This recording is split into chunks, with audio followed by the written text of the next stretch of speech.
Baik, sebelumnya Assalamualaikum warahmatullahi wabarakatuh. Kami dari kelompok 5 akan membahas mengenai CPMK 2, yakni teori dasar genetika molekuler. Di sini ada anggota kami. Yang pertama ada saya, Salwa Khairul Yakin. Yang kedua ada Chandra Di Asmara. Dan yang ketiga ada Safira Cahya. Baik, kita masuk ke slide pertama yang akan dibahas oleh Mbak Safira. Silahkan. Baik, yang pertama yaitu mengenai pengertian genetika molekuler. Genetika molekuler adalah cabang biologi yang mempelajari gen pada tingkat molekul, serta bagaimana informasi genetik disimpan, diwariskan, dan diekspresikan di dalam sel.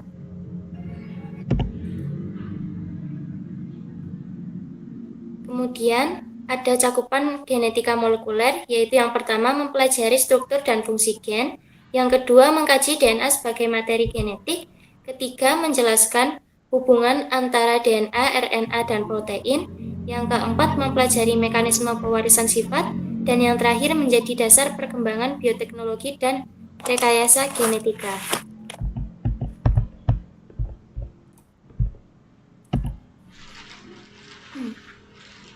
Kemudian ada pengertian DNA, yaitu adalah molekul yang menyimpan seluruh informasi genetik pada organisme hidup. Informasi tersebut menentukan berbagai karakteristik makhluk hidup serta mengatur proses biologis di dalam sel. Kemudian struktur DNA itu tersusun dari helix ganda atau double helix yang menyerupai tangga berpilin. Dan di setiap sisi tangga tersebut tersusun dari gula deoksiribosa dan gugus fosfat. Anak tangga pada struktur DNA terbentuk dari pasangan basa nitrogen. Kemudian terdapat fungsi DNA, yaitu yang pertama untuk menyimpan informasi genetik, yang kedua mengarahkan sintesis protein, ketiga mengatur aktivitas sel, dan yang terakhir menjadi dasar pewarisan sifat dari induk ke keturunan. Kemudian terdapat gambar di sebelah samping itu, yang paling kiri adalah struktur DNA yang berbentuk helix ganda. Kemudian di samping kanannya itu adalah bagian DNA ketika sudah dibelah, itu terdapat basa nitrogennya, yaitu timin, adenin, guanin, dan sitosin. Kemudian yang paling kanan ini adalah susunan ikatan hidrogennya ketika dilihat lebih detail.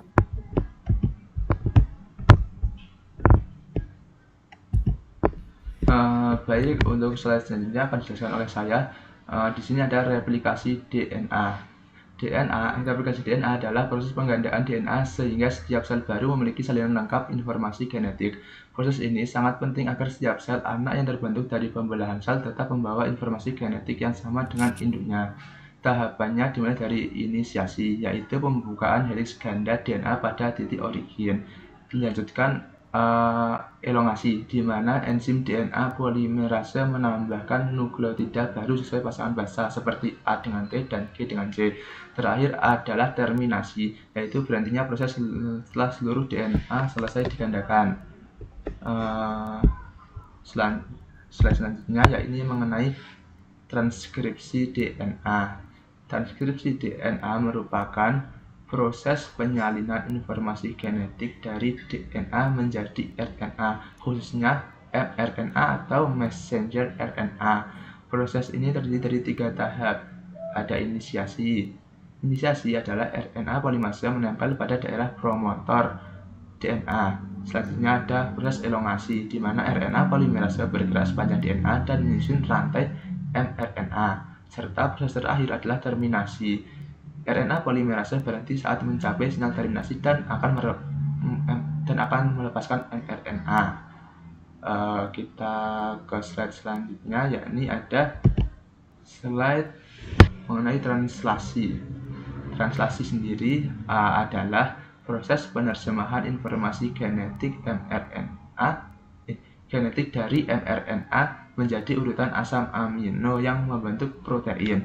Proses ini berlangsung di ribosom dan terdiri dari 3 tahapan juga.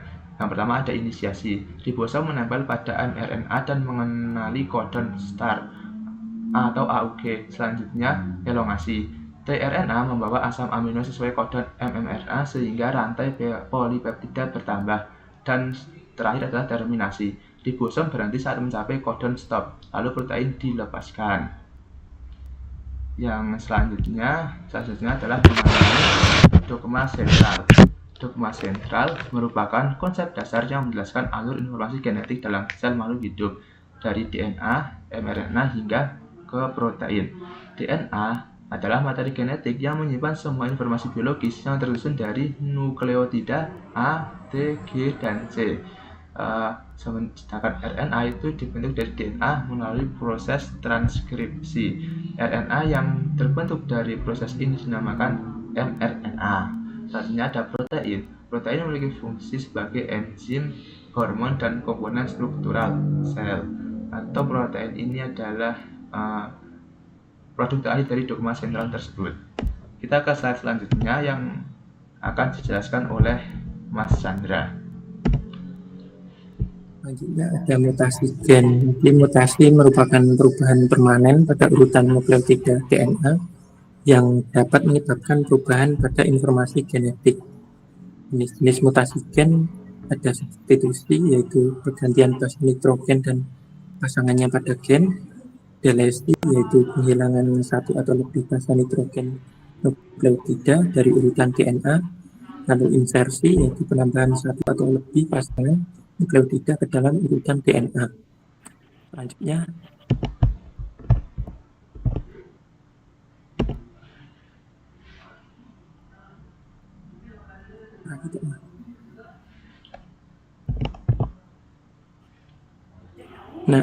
ada regulasi ekspresi gen, yaitu merupakan proses pengendalian kapan, di mana, dan seberapa banyak suatu gen diekspresikan menjadi protein.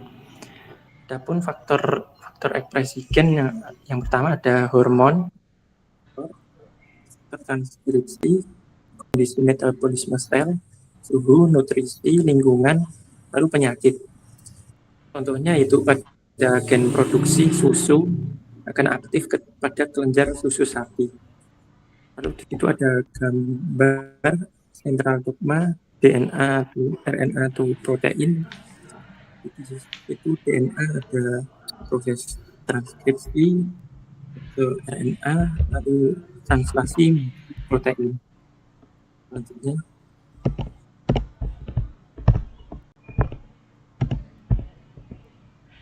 ini ada aplikasi genetika molekuler. Yang pertama ada PCR atau polymerase chain reaction, yaitu teknik menggandakan fragmen DNA secara cepat di laboratorium.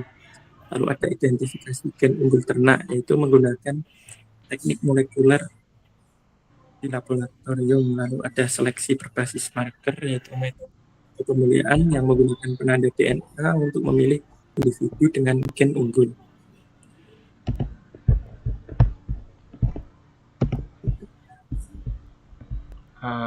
Baik, sekian presentasi yang bisa kami sampaikan.